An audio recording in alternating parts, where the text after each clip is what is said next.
నమస్కారం. లక్ష్మి చెప్పే కథలకు స్వాగతం. వీణులతో వీక్షించటానికి సిద్ధం కండి. ప్రియ సఖులు, ఇప్పుడు మనం సుప్రసిద్ధ రచయిత కీర్తిశేషులు శ్రీ పోలా ప్రగడ సత్యనారాయణమూర్తి గారు రచించిన పావులు పందెం పచ్చీసు అనే ఒక చక్కటి కథను విందామండి. ఈ కథ 7/4/1967లో ఆంధ్ర వారపత్రికలో ప్రచురింపబడింది. ఇక కథ మొదలు పెట్టేస్తున్నానండి. గడచిన ఈ 40 ఏళ్ల జీవితంలోని తన అనుభవాల పుటలని జ్ఞాపకాల వేళ్లతో వెనక్కు తిప్పి పర్యావలోకించుకుంటే శారదాంబకి ఎంతో ఆశ్చర్యం, మరెంతో ఆనందం కలిగి గర్వంతో కూడిన తృప్తితో తనలో తనే చిన్నగా నవ్వుకుంటుంది. అవును, నిజమే. పచ్చీసు ఆటలోలాగే జీవితంలో కూడా ఓటమి అంటే ఏమిటో ఎరగదు తను. అనుకున్నట్లు పందెం వేసి అతి చాకచక్యంతో పావులు నడిపి అందరికంటే ముందు పండే తనను చూసి ఈర్ష్యతో ఎంతమంది మూతులు తిప్పేవారో. అలాగే ఆశించిన ప్రతిదీ అందుకుంటూ కోరిన కోరికల్ని కొంగుముడిలో భద్రపరుచుకుంటూ చిన్నప్పటి నుంచి ఇప్పటిదాకా జీవితంలో నెగ్గటమే తప్ప మరొకటి ఎరగని తనను చూసి ఎంతమంది అదృష్టవంతురాలు అంటూ అసూయపడతారో ఈరోజు కూడా. అవును, వాళ్ళు అసూయపడటం సహజమే. మరి ఎప్పుడో చిన్నప్పుడు 16-17 ఏళ్ల వయసులో ఉండగా కేశవరావుని పెళ్లి చేసుకోవాలి, అందమైన వాడు చదువుకున్నవాడు అన్న తన ఆలోచనకు విఘాతం వచ్చింది తప్ప ఆ తర్వాత తను కోరిన కోరిక ఏది నెరవేరలేదు, వేసిన పందెం ఏది నగ్గలేదు. పెళ్లి చూపుల్లో సంగీతం రాదని తనను తృణీకరించిన కేశవరావు మీద పంతం పట్టి ఆ తర్వాత కచేరీ చేసేటంత స్థాయికి తను సంగీతం నేర్చుకోలేదు. చదువుకున్నవాడు కాకపోతే మానే పుష్కలంగా డబ్బున్న లక్షాధికారినైనా పెళ్లి చేసుకోవాలన్న తన కోరిక నెరవేరలేదు. అబ్బాయిని క్లబ్బు, పేకాట, నాటకాలు వీటి నుంచి ఇంకా తప్పించలేము అనుకున్నప్పుడు చాకచక్యం అంతా ఉపయోగించి ఆయన దుర్వ్యసనాల్లో నుంచి తప్పించి తన వాడిగా చేసుకోలేదు. ససేమిరా వీల్లేదు అన్న ఆయన చేతే తన అభిరుచులకు అనుగుణంగా అందమైన ఈ మేడను కట్టించలేదు. ఈ నలుసుని తనకు అప్పగించి ఆయన శాశ్వతంగా కళ్ళు మూశాక ఆ శారదాంబ ఎంత ఆస్తిని నిలబెట్టుకుంటే చూద్దాంలే అన్న చుట్టాల చేతే 5 ఏళ్లు తిరగకుండా ఏమైనా శారదాంబ ఘటుకురాలు అంటూ ప్రశంసలు పొందలేదు. ఆడదానివి, మగపిల్లవాడు పాడైపోకుండా పెంచటం మాటలు కాదు అన్న చుట్టుపక్కల వాళ్ళు ఆశ్చర్యంతో ముక్కు మీద వేలేసుకునేలాగా పెంచలేదు తను రాంబాబుని. ఇలా జీవితంలో తను ఏది సాధించలేదు కనుక తన ఆలోచనలన్నీ నెరవేరి ఈ రోజున బుద్ధిమంతుడని ఇటు ఊళ్ళోనూ తెలివైనవాడు అని అటు కాలేజీలోనూ రాంబాబు పేరు తెచ్చుకుంటూ ఉంటే తన హృదయం సంతృప్తితో ఎంతగా నిండిపోయి ఆనందంతో కళ్ళు ఎలా చెమరుస్తున్నాయి. ఏదో భగవంతుడి దయ వల్ల అంతా సక్రమంగా జరిగిపోయింది. ఇంకా ఎటొచ్చి అందము, గుణము, తెలివితేటలు అన్నీ ఉన్న ఒక అమ్మాయిని తీసుకొచ్చి వాడికి పెళ్లి చేయాలి. ఈ ఒక్క విషయంలోనూ కూడా తన ఆలోచన నెరవేరి తనకు నచ్చిన పిల్లని కనుక వాడికి పెళ్లి చేయగలిగితే నెగ్గేసినట్లే. ఇక జీవితంలో తను కోరే కోరికలు ఏమీ లేవు. ఈ ఒక్క సందర్భంలో కూడా పందెం సరిగ్గా పడేలా చేసి శారదాంబ అనే ఈ పావుని జీవితపు పచ్చీసులో పండించే భగవంతుడా. ఇలా అనుకుంటూ శారదాంబ అరుగు మీదకొచ్చింది. రాంబాబు వస్తున్నాడేమో చూద్దామని. ఓహో, తక్కిన తోటి కాలేజీ పిల్లలంతా గంట క్రితమే వచ్చేశారు. వీడింకా ఎందుకు రాలేదు చెప్పమా.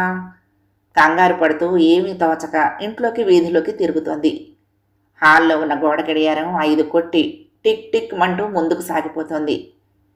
వంటింటికి హాల్లోకి మధ్య తచ్చాడుతున్న శారదాంబ మనసు 1000 భయాలతో వేగిపోతుంది. ఎప్పుడూ లేనిది ఎంత ఆలస్యమైందేమిటి? అవతల ఏం రాజకార్యాలు మునిగిపోతున్నాయని రాని కనుక్కుంటాను. శారదాంబకి కోపం, విసుగు ఎక్కువ కాసాగాయి. ఓ మారు వెళ్ళి వీధి మొగలోకి తొంగి చూసింది. రాంబాబు అయితే రావటం లేదు, కానీ ఓ 18 ఏళ్ల అమ్మాయి విలాసంగా పుస్తకాలు పుచ్చుకుని వయ్యారంగా నడిచొస్తోంది. తన ఇల్లు దాటి ముందుకు వెళ్ళిపోయేదాకా రెప్ప వాల్చకుండా ఆ అమ్మాయి కేసే చూస్తూ ఉండిపోయింది శారదాంబ. ఎంత అందమైన పిల్ల! చక్కని ముఖం, తీర్చిదిద్దిన ముక్కు, పెద్ద పెద్ద కళ్ళు, బారుడు జడ. కట్టుకున్న ఆ లేత గులాబీ రంగు జార్జెట్ చీరల నుంచి కాంతి వెద్ద జల్లుతున్న పచ్చని శరీర ఛాయ, చక్కగా తీర్చిదిద్దినట్లున్న అవయవ సౌందర్యం. ఎవరమ్మాయి చెప్పమా? ఇంత క్రితం ఎప్పుడు చూడలేదే, కొత్తగా వచ్చారేమో. ఏమైనా రత్నం లాంటి లక్షణమైన పిల్ల ఎవరి కోడలవుతుందో గాని ఇలా అనుకుంటూ ఇటు తిరిగిందో లేదో, ఎప్పుడొచ్చాడో ఏమో రాంబాబు తన పక్కనే వచ్చి నిలబడి తనలాగే వీధి చివర పాలపిట్ట రంగు డాబాలోకి వెళ్తున్న ఆ అందమైన అమ్మాయి కేసే రెప్ప వాల్చకుండా చూస్తున్నాడు. ఆ స్థితిలో రాంబాబును చూసేసరికి శారదాంబ గతుక్కుమంది. వెంటనే ఎందుకలా నిలబడిపోయావు, లోపలికి నడు అంటూ గట్టిగా కసిరింది. ఆ రాత్రి భోజనాల దగ్గర వక్తృత్వపు పోటీల్లో పాల్గొనటం వల్లే తను సాయంత్రం పెదరాళి రాలేకపోయానని, తనకేం ప్రైజు రాలేదు కానీ సాయంత్రం ఆ పాలపిట్ట రంగు ఇంట్లోకి వెళ్తున్న అమ్మాయి అత్యద్భుతంగా మాట్లాడి ఫస్ట్ ప్రైజ్ కొట్టేసిందని, ఆ అమ్మాయి ఈ మధ్యనే కాలేజీలో కొత్తగా చేరిందని, వాళ్ళ నాన్నగారు కొత్తగా ఈ పక్కనున్న పల్లెటూరుకి బీడీఓగా ట్రాన్స్ఫర్ అయి వచ్చారని రాంబాబు అంతా సవిస్తారంగా చెప్తూ ఉంటే శారదాంబ పైకి స్థిమితంగా వింటున్నట్లు కనిపించిన మనసులో మాత్రం మహా కళవళ పడసాగింది. రాంబాబు ఎప్పుడూ లేనిది ఆ రోజు సాయంత్రం ఆలస్యంగా రావటం, అది కూడా ఆ అమ్మాయి వెనకాలే రావటం, అమ్మతో మాట్లాడుతున్నామనే నా ధ్యాస లేకుండా ఆ అమ్మాయి తెలివితేటల్ని విపరీతంగా పొగడటం, అంతటితో ఆగక వాళ్ళు ఎప్పుడొచ్చారో ఈ ఊరు, వాళ్ళ నాన్నగారికి ఏం పనో ఆ వివరాలన్నీ సేకరించటం, ఇదంతా ఒక చోటుకి చేర్చి చూస్తే తను వెంటనే మేల్కొని జాగ్రత్త పడవలసిన అవసరం ఎంతైనా కనిపించింది శారదాంబకి. అవును, వయసులో ఉన్న కుర్రాడు, సాటి ఆడదై ఇంత వయసొచ్చిన తనకే ఆ అమ్మాయి అందం ఆశ్చర్యాన్ని కలిగిస్తే ఇంకా కుర్ర మొహం వీడి మాట చెప్పాలా? అయినా ఇంత క్రమశిక్షణలో పెరిగిన రాంబాబు ఇలా చప్పు నా పిల్ల వ్యామోహంలో పడిపోతాడా? ఇన్నాళ్ళు తను చాకచక్యంగా పెంచిన పెంపకంలోని బలం ఇంతేనా? ఆ అమ్మాయి ఒక్కరోజు చూసిన చూపుతో తన ఇన్నేళ్ల శ్రమ వృధా అయిపోవటమేనా? అంతటి శక్తివంతురాలా అమ్మాయి? చూద్దాం. తను మళ్ళీ ఈ వయసులో పచ్చీసు బాల దగ్గర కూర్చుని తెలివిని పందెం వేసి చాకచక్యంగా పావులు నడపవలసిన అవసరం ఏర్పడింది అనుకుంది శారదాంబ. మర్నాటి నుంచి ఆ అమ్మాయి మీద ఒక కన్నేసి ఉంచసాగింది. కాలేజీ అలా వదలగానే ఇలా వెంటనే ఇంటికి రావాలని, కావలిస్తే సైకిల్ ఒకటి కొనుక్కోమని, 5 నిమిషాల ఆలస్యాన్ని కూడా సహించేది లేదని ఖచ్చితంగా కొడుకు చెప్పి మర్నాడే సైకిల్ ఒకటి కొనిచ్చింది. దాంతో నడిచే ఆ అమ్మాయి సైకిల్ మీద వచ్చే వీడితో విలాసంగా వచ్చే అవకాశం పోతుంది కదా. ఈ ఆలోచన తనకు బాగానే వచ్చింది అని సంతోషించింది శారదాంబ. రోడ్డు వెంబడి ఆ అమ్మాయి వెళ్తూ ఎప్పుడైనా తన మొహం ఎత్తి చూస్తే ఆమె కళ్ళల్లోకి కళ్ళు పెట్టి కొరకరా చూడటం ద్వారాను, మేడ మీద రాంబాబు గదిని పెరటి చావుట్లోకి మార్చడం ద్వారాను శారదాంబ కొంతవరకు తన కార్యక్రమానికి అవసరమైన జాగ్రత్తలు తీసుకుంది. తన ప్రయత్నాలు ఎంతవరకు ఫలప్రదమయ్యాయో తెలుసుకోవటం కోసం 4-5 రోజులు పరిస్థితుల్ని జాగ్రత్తగా పరిశీలించింది. పర్వాలేదు, వాతావరణంలో మార్పు వచ్చింది. రాంబాబు తిరిగి పూర్వంలాగా బుద్ధిగా కాలేజీకి వెళ్ళొస్తున్నాడు. కొత్తగా సైకిల్ ఒకటి రావటం మూలాన కాలేజీకి 5 నిమిషాల టైం ఉందనంగా వెళ్ళటం, కాలేజీ వదిలిన 5 నిమిషాల్లో రావటం చేస్తున్నాడు. ఇంటికి వచ్చాక ఇంక వాడిని తను ఇల్లు కదలనేయటం లేదేమో. ఇంకా ఆ అమ్మాయి ప్రభావం తన కొడుకు మీద పడుతుందనే భయం శారదాంబకు పోయింది. అయితే తను ఎన్నాళ్ళని రాంబాబుని ఇలా జాగ్రత్తగా దాస్తుంది? ఆ పిల్ల బారిన పడకుండా అసలు ఆ అమ్మాయిలోనే మార్పు తీసుకురావాలి. మన వేషాలేమీ సాగవు అని ఆ అమ్మాయి గ్రహించేలాగా చెయ్యాలి. శారదాంబ గారి రక్షణలో ఉన్న రాంబాబు నాకు అందని ఫలం, అందుకు అర్రులు చాచటం కూడా ప్రమాదకరం అని ఆ పిల్లకు తెలిసి రావాలి. వస్తుంది, వచ్చేలాగా తను చేస్తుంది. జీవితంలో తను ఎన్ని సాధించలేదు, ఇదొక లెక్క అనుకుంది. ఓ రోజున ఇలా శారదాంబ అనుకుంటూ వంటింట్లో కాఫీ కలుపుతూ ఉండగా వీధి గుమ్మంలో ఏదో రిక్షా ఆగినట్లయింది. వీధిలోకి దొంగి చూస్తే ఆ అమ్మాయి రిక్షాలో కూర్చుని ఉంది. అప్పుడే రిక్షా పక్కన సైకిల్ దిగి రాంబాబు ఇదే మా ఇల్లు అని ఆ అమ్మాయికి చూపిస్తున్నాడు. ఆ అమ్మాయి ఆహా వెళ్ళొస్తా అంది. రిక్షా కదిలింది. శారదాంబ ఒక్క క్షణం ఆ మట్టున అలాగే ఉండిపోయింది. కాళ్ల కింద భూమి కదిలినట్లయింది. ఎన్నాళ్ళు శ్రమపడి తను ఎంతో చాకచక్యంగా నిర్మించానని గర్వపడుతున్న పరిరక్షణ కోట తన కళ్ల ముందే కూలిపోతున్నట్లు అనిపించింది. తనంటే రాంబాబుకు ఉన్న భయాలను కూడా పోగొట్టేసి అటువైపుకు ఆకర్షించుకోగల ఆ అమ్మాయి సామాన్యురాలిలా అనిపించలేదు శారదాంబకి. పెద్ద పెద్ద గడ్డు సమస్యలని సునాయాసంగా పరిష్కరించగలిగిన తనకి ఆ పిల్ల తెగని సమస్యగా తయారైంది. ఏమిటి ఈ వ్యవహారం? ఏదో గట్టిగా చూస్తే గానీ వీల్లేదు. ఆ అమ్మాయి ఆట కట్టించాలి. ఏమిటో తను అనవసరంగా ఆందోళన పడుతుంది. కానీ ఇది ఒక పెద్ద సమస్య తనకి. సరిగ్గా తలుచుకుంటే ఒక్క రోజులో అన్నీ చక్క చేయగలదు. అవును, ఒక్కరోజు చాలు. ఇలా అనుకుని ఆ రోజునే రాంబాబుతో ఖచ్చితంగా చెప్పింది. ఆడపిల్లలతోటి స్నేహం ఏమిటి నీకు? నువ్వు మంచివాడివే కావచ్చు, నీది నిష్కళంక ప్రవర్తనే కావచ్చు, అయినా ఆ పద్ధతిని లోకం ఒప్పదు, నేను ఒప్పుకోను. నీకిదే చెప్పటం. బుద్ధిగా కాలేజీకి వెళ్ళొస్తావా రా, లేదా చదువు మానేసి ఇంట్లో కూర్చో. ఈ వేషాలు ఎప్పుడైనా వేశావా? ఆ రోజుతోనే నీ చదువు ఆఖరు జ్ఞాపకం ఉంచుకో అంది. ఇలా చెప్పనట్లు చెప్పినా శారదాంబ ఉద్దేశం ఏదో రాంబాబుకి అర్థమైంది. అందుకే సమాధానమేం చెప్పకుండా ఊరుకున్నాడు. అమ్మ కోపం తెలుసు రాంబాబుకి. ఏదైనా అంది అంటే ఆ పని చేసి తీరుతుంది. అందుకే తన చదువు ఎక్కడ మార్పించేస్తుందో అని హడలిపోయాడు. జాగ్రత్త కోసం కొడుకుని ఇలా హెచ్చరిక చేసి భయపెట్టినా నిజానికి శారదాంబ కోపం అంతా ఆ అమ్మాయి మీదే ఉంది. గట్టిగా ఆ పిల్లను మారు మందలించి తీవ్రంగా హెచ్చరించాలి. తన హొయలు చూపి రాంబాబుని వశం చేసుకుంటూ ఉంటే చేతకాని దానిలాగా చేతులు ముడుచుకుని కూర్చునే వ్యక్తి కాదు వాళ్ళమ్మ అని ఆ అమ్మాయికి తెలియచెప్పాలి. పిలిచి చీవాట్లు పెడితే ఓహో, అంతటితో భయపడి తప్పుకునే రకంలా లేదు.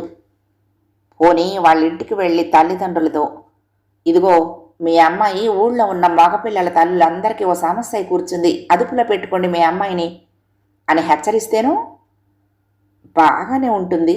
కానీ వాళ్ళు ఎదురు తిరిగి మీకు ప్రత్యేకంగా మా అమ్మాయి కల్పించిన ఇబ్బంది ఏమిటి చెప్పండి అంటే తనేం చెప్తుంది?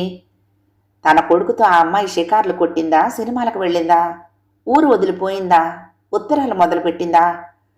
ఇది అని చెప్పటానికి రుజువుకు వచ్చే నేరం ఆ అమ్మాయిది ఏముంది? నిజానికి ఆ అమ్మాయి పద్ధతి చూస్తే ఈ అన్నిటికంటే ప్రమాదకరంగానే కనిపిస్తోంది. కానీ అదే నేరమని మనం ఎంత గాఢంగా నమ్మినా ఇతరుల్ని ఒప్పించలేము కదా. పైగా అనవసరపు భయం పడుతున్నట్లు చూసి హేళన చేస్తేనూ. పక్కింటి మంచినీళ్ళ బామ్మగారు తరచూ వాళ్ళ ఇంటికి వెళ్తూ ఉంటుంది. ఆవిడ దగ్గర ఆ అమ్మాయి ప్రస్తావన తీసుకొచ్చి చల్లగా చెప్పి చెప్పనట్లు అంటిస్తే సరి. ఆవిడ నోట్లో నువ్వు గింజ నానదు. వాళ్ళకి ఆవిడ అందిస్తుంది. దాంతో వాళ్ళకి అర్థమయ్యి అమ్మాయిని అదుపులో ఉంచుతారు. అమ్మాయి ఆట చక్కా కడుతుంది అనుకుంది. అనుకున్నట్లు చేసి మర్నాడు ఆ అమ్మాయి ప్రవర్తనను పరిశీలిస్తే ఒక్క పందెంతో ఆ అమ్మాయి పంటకాయను చంపినంత ఆనందించింది శారదాంబ. రోజులాగా ఆ అమ్మాయి నడకలో విలాసం లేదు. విసవిస నడుస్తోంది. మధ్యలో తనకేసి ఓమారు కోరగా కూడా చూసింది. ఇది చూసి శారదాంబ కళ్ళు విజయగర్వంతో విప్పారితాలయ్యాయి. శారదాంబ అంటే మరేమనుకున్నావు అన్నట్టు ఆ అమ్మాయికేసి ఓమారు చూసింది. తర్వాత వారం 10 రోజుల దాకా శారదాంబకు సంతృప్తికరంగానే కనిపించాయి పరిస్థితులు. ఇటు రాంబాబు కానీ అటు అమ్మాయి కానీ ఒకరి ధ్యాస ఒకరు పట్టించుకున్నట్లు లేదు. ఎవరి మార్గాన వాళ్ళు కాలేజీకి వెళ్తున్నారు, వస్తున్నారు. ఇద్దరూ కలుసుకుని ఒకరి వెనకాల ఒకరు రావటం లేదు.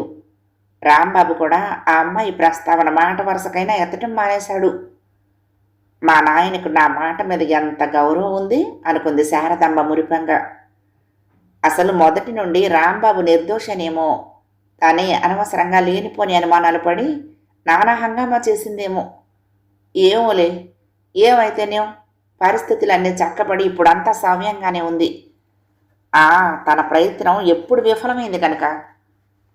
వీధి గుమ్మం దగ్గర పడకుర్చీలో కూర్చుని శారదాంబ ఓ రోజున తీయగా ఆలోచించుకుంటూ ఉంటే కోపం వల్ల ఎర్రగా జేపుడించిన ముఖంతో కళ్ళు ఇంతింత చేసుకుని మెట్లెక్కి తన దగ్గరికి తుఫాన్లా వచ్చింది ఆ అమ్మాయి.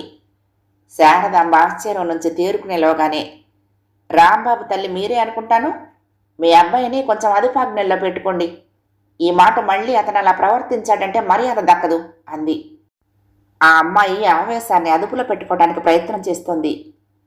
శారదాంబకు ఏమీ అర్థం కాక ఒక్క క్షణం నిశ్చేష్టురాలై అలా నిలబడిపోయింది. కాసేపటికి తేరుకొని తాపీగా, ఏం జరిగింది అంది. అది మీ సుపుత్రుడిని అడిగి తెలుసుకోండి అన్న అమ్మాయి కోపంగా. అలాగే అడుగుతా, నీకింత పౌరుషం రావటానికి వాడు ఏం చేశాడని? ఏం చేశాడా? మా ఇద్దరికి ఇంత క్రితం ఏదో పరిచయం ఉన్నట్లు కులాసాగా ఉన్నారా అని నడివీధిలో పలకరిస్తాడా అంది. మీ ఇద్దరికీ అసలు పరిచయం లేదు అంది శారదాంబ రొక్కిస్తూ. ఏముంది, ఆ మధ్యన ఎప్పుడో నేను రిక్షాలో వస్తూ ఉంటే ఆ రిక్షా తిరగబడబోయింది. అప్పుడైనా ఆదుకున్నాడు. మర్యాద కోసం ఆ రోజున థ్యాంక్స్ చెప్తే అది అలసి తీసుకుని ఇవాళ అకారణంగా పలకరిస్తాడా? అసలే పెద్దమైన తన కళ్ళను మరింత పెద్దవి చేస్తూ అంది. హోసే ఇంతే కదా అంది శారదమ్మ దాన్ని తేలిగ్గా తీసేస్తూ. ఏమిటి ఇంతే? ఇలా పరిచయం లేని వ్యక్తుల్ని పలకరించడం మీ ఇంట్లో అలవాటైతే అవ్వచ్చు, మా ఇళ్లల్లో మాత్రం మేము భరించలేము. గౌరవమైన కుటుంబం మాది అంటూ బయట బొడ్డులో దోపుకునే కోపంతో విసవిస వెళ్ళిపోయింది ఆ అమ్మాయి. ఆ అమ్మాయి అన్న చివరి మాటకు మనసు చివుక్కుమన్నా శారదాంబ ఒకందుకు సంతోషించింది. ఆ అమ్మాయికి రాంబాబుకి ఏమి పరిచయం లేదు ఇంతవరకు అని ఒకటి తెలిసింది. రిక్షాలో వచ్చిన రోజు వాళ్ళు మాట్లాడుకోవటం తాను చూసింది. వీళ్ళ పరిచయం అంతటిదే అన్నమాట. అయితే ఆ అమ్మాయి రాంబాబును ఆకర్షించడానికి ప్రయత్నం చేస్తుందేమోనని తను ఎన్నాళ్ళు పడిన భయం, అందుకోసం తను వేసిన ఎత్తులు చేసిన ప్రయత్నాలు అన్నీ అనవసరమన్నమాట. ఆ అమ్మాయి ఏమి రాంబాబు కోసం పాకులాడుతున్నట్లు లేదు. ఆ మాటల వరుస చూస్తే ఇంకా వీడికే ఆ అమ్మాయి మీద దృష్టి ఉంది. ఇంకా తను ఆ అమ్మాయి మీద కక్ష కట్టవలసిన అవసరం ఏముంది? ఏమీ లేదు.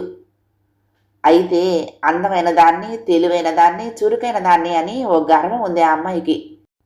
పైగా వాళ్లదే మర్యాదస్తులైన కుటుంబం, యువతల వాళ్లది కాదు అన్నట్లు. కుర్రాడు పలకరించాడు అని ఎంత పౌరుషం వచ్చింది. ఏం పలకరిస్తే తప్పేమిటి? తన హోదా ఏం తక్కువదా? వాడి తాహతు కంటే గొప్పదా ఏమిటి ఆమె తాహతు?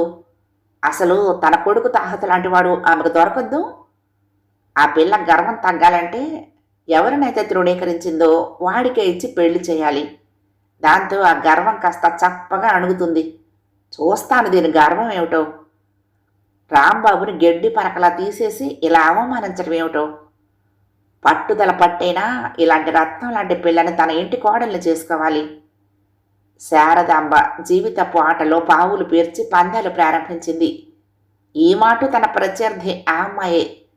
కానైతే పావులు నడిపే మార్గం మాత్రం మార్చింది. మాట వరుసకి అబ్బాయి దగ్గర ఆ అమ్మాయి ప్రస్తావన ఎత్తింది. రాంబాబు తాడెత్తున చర్రున లేస్తూ, ఆ పిల్ల మాట నా దగ్గర ఎత్తకమ్మా అన్నాడు. తనలో తను నవ్వుకుని ఏమీ ఎరగనట్లు ఏం అంది శారదాంబ. తనే పెద్ద అందగత్తెనని ఆ అమ్మాయికి ఒళ్ళంత గర్వం అన్నాడు. రాంబాబు సమాధానంతో శారదాంబకి అతని హృదయం అర్థమైంది. ద్విగుణీకృత ఉత్సాహంతో కార్యరంగంలోకి ప్రవేశించింది. ఆ అమ్మాయి తల్లితో పరిచయం చేసుకోవటం కోసం అమ్మాయి వాళ్ళ నాన్న ఇంట్లో ఉండని మధ్యాహ్నం సమయం చూసి మంచినీళ్ల బామ్మగారిని సాయం తీసుకుని వాళ్ళ ఇంటికి వెళ్ళింది.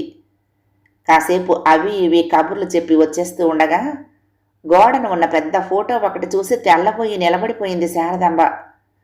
శారదాంబను చూసి, అదేమిటి ఎలా తెల్లబోతారు? ఆయనే వీడిఓ గారు, అమ్మాయి నాన్నగారు అంది మంచినీళ్ల బామ్మగారు. తనలో జనించిన తత్తరపాటు పైకి కనిపించనీయకుండా, ఆహా అవునా, ఎక్కడో చూసినట్లుంటేను అంటూ శారదాంబ వచ్చేసింది. ఆ అమ్మాయి కేశవరావు కూతురు అని తెలిసిన తర్వాత ఆ అమ్మాయిని ఎలాగైనా రాంబాబుకిచ్చి పెళ్లి చేయాలనే పట్టుదల శారదాంబలో అధికం కాసాగింది. అందున తనను చేసుకోవటానికి పెట్టి చేసిన కేశవరావు తన కొడుకు కాళ్ళు కడిగి నెత్తిన చల్లుకుంటే తనకు అంతకంటే కావలసిందేమిటి? జీవితపు పందెంలో కేశవరావుతో కూడా తను నెగ్గినట్లే కదా. అమ్మ చేస్తున్న ప్రయత్నం విని రాంబాబు, ఆ పిల్లను నేను చేసుకోనమ్మా, ఉత్త పెంకి పిల్ల అన్నాడు. ఇది తప్ప ఇంకేం చెప్పినా వింటాను అన్నాడు. దూరం ఆలోచించమన్నాడు. పెళ్లి విషయంలో ఇంత బలవంతం చేయటం న్యాయం కాదన్నాడు. నా మెడలు వంచి ఒప్పిస్తావు గాని ఆ అమ్మాయి వాళ్ళ తల్లిదండ్రులు ఒప్పుకోవద్దు అన్నాడు చివరికి. ఎందుకు ఒప్పుకోరురా? లక్షలు పెడితే మాత్రం వాళ్ళకి మనలాంటి సంబంధం దొరకద్దు. చూడు ఎంత చాకచక్యంగా వ్యవహారం నడిపి వాళ్ళని ఒప్పిస్తాను అంది శారదాంబ. కేశవరావు గారి ఇంటికి తాను రోజుకో మాటైనా వెళ్ళొస్తోంది. కానీ మాట వరుసకైనా తనకు తానై పెళ్లి ప్రస్తావన ఎత్తడం లేదు. అలాగని ఊరుకుందా? వాళ్ల చేత వీళ్ల చేత చెప్పించింది. మధ్యవర్తుల చేత పురెక్కించింది. చూచాయిగా తన ఆస్తి వివరాలు అందించింది. రాంబాబు రత్నం లాంటి కుర్రాడనే సంగతి వాళ్లకు చేరేలాగా చేసింది. పళ్ళు కూరలు వగైరాలు తరచూ పంపుతూ తన మంచితనాన్ని రుజువు చూపించింది. కబుర్ల ధోరణిలో తమకి కట్నం ఆశ లేదని, పిల్ల లక్షణంగా ఉంటే చాలని చెప్పింది. అమ్మాయి బెట్టు చేస్తోందని తెలుసుకుని స్నేహితురాండ్ర ద్వారా చెప్పించి అప్పుడప్పుడు ఆ అమ్మాయికి జడ వేస్తూ కబుర్లు చెప్పి పువ్వులు పళ్ళు ఇస్తూ అమ్మాయి అడ్డు లేకుండా చేసింది. ఇలా తన తెలివితేటలన్నీ ఉపయోగించి కేశవరావు భార్య చేత అడిగించుకుని బెట్టు చేసినట్లు మొదట నటించి చివరికి ఒప్పుకుంది శారదాంబ తన కొడుక్కి ఆ అమ్మాయిని చేసుకోవటానికి. ఇలా అన్నీ సవ్యంగా జరిగి రాంబాబు ఆ అమ్మాయి మెడలో తాళి కడుతున్నప్పుడు అడ్డంకులన్నీ తప్పించి తన పంతం నెగ్గించి తను అనుకున్న అమ్మాయితో రాంబాబు వివాహాన్ని జరిపించిన భగవంతుడికి మనసారా కృతజ్ఞతలు అర్పించుకుంది శారదాంబ. కోడలు కాపురానికి వచ్చిన మొదటి రాత్రి తన మకామును గదిలో నుంచి హాల్లోకి మార్చిన శారదాంబ ఏమి తోచక పచ్చేసి బల్ల ముందు కూర్చుని ఒక్కతే పందాలేస్తూ ఆడుతోంది. ఎదురుగుండా కోడలు ఆడుతోందని ఊహిస్తూ ఆమె పందాలు కూడా తనే వేసి పావులు కూడా తనే కదుపుతోంది. ఇంతలో అనుకోకుండా కోడలికి మంచి పందెం పడి ఆమె పావు పండింది. కలలో కూడా ఓటమి ఎరుగిన శారదాంబ తెల్లబోయి పండిన పావు కేసి చూస్తూ ఉంటే ఆ పావు ఆమె కేసి చూసి నవ్వినట్లు అనిపించింది. ఆ నవ్వుతో గదిలో నుంచి వినిపిస్తున్న కోడలి నవ్వు కూడా శృతి కలిసింది. ఆ నవ్వులో తన ఓటమి ఏదో ధ్వనించినట్లయి, అబ్బాయి పెళ్లి విషయంలో నేనే నెగ్గాను, ఏమైనా సరే వాళ్ల పావులే ఓడాయి అని అరిచింది శారదాంబ నీరసమైన కంఠంతో నిస్సహాయురాలి. ఈ పెళ్లి ఇష్టం లేనట్లు నాటకం ఆడావు అంటే మీరు మాత్రం ఆడలేదు అంటూ తమలపాకులు వేసుకుంటూ గదిలో కొడుకు కోడలు కూడా తన గురించి సరిగ్గా ఇదే అనుకుంటూ నవ్వుకుంటున్నారని ఏం తెలుసు పాపం శారదాంబకి. కథ సమాప్తం. ప్రియ సఖులు, ఈ కథ మీకు నచ్చితే తప్పకుండా లైక్ చేయండి, షేర్ చేయండి, కామెంట్ చేయండి, సబ్స్క్రైబ్ చేసుకుని నన్ను ఎంకరేజ్ చేయండి. ఉంటానండి. ప్రేమతో లక్ష్మి, కృష్ణాతీరం దుర్గమ్మ సన్నిధానం. నమస్తే.